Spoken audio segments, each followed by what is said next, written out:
ଯାଇছিল ଦେଖ ମା କାମାକ୍ଷା ଗଳାଙ୍କ ହାରରୁ ସୁବର୍ଣ୍ଣ ହାରଟା ଖସି ପଡ଼ିଥିଲା ସଖୀ।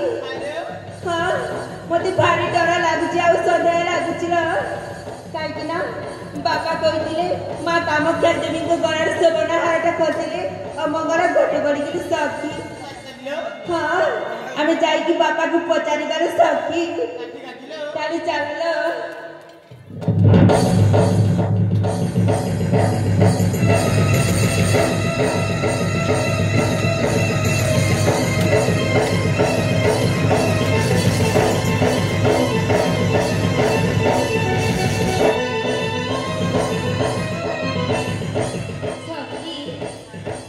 बाबा तो कहते मते मु शयन कक्षे शोथी बोलिकी हेली तमे जाइकी बाबा को उठेकी आण। ठीक अच्छी ताले तमे जाओ लो।